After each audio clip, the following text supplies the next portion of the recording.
Living in today's fast-paced world where depression and sadness are on the rise and many view money as the gateway to happiness, people often forget that it's the simple things in life that truly make us happy. Today in our Kabbalah Love series, Rabbi Weinberg teaches about the attitude of gratitude.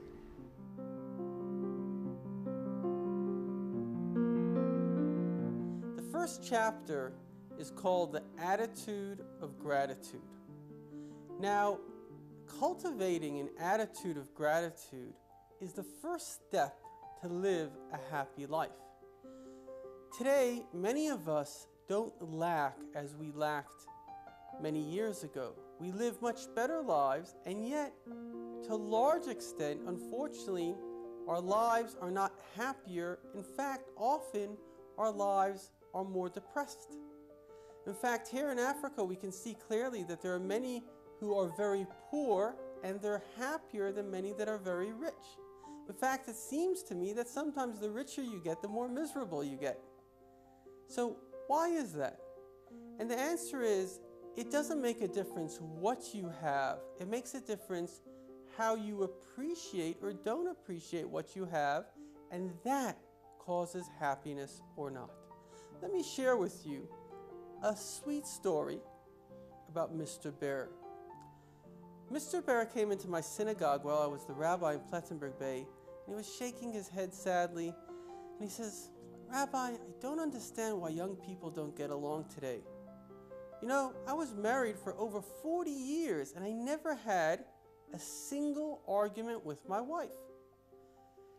So I thought, wow, that's pretty impressive.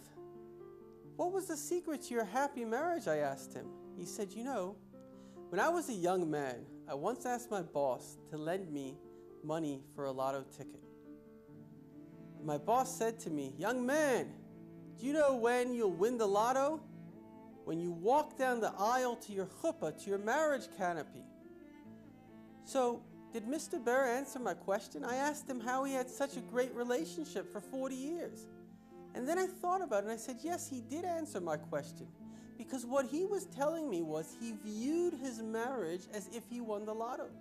Today, this is a perfect example where what should give people the most pleasure often ends up, for very silly reasons, in divorce. As we know, there's over 50% divorce rate today.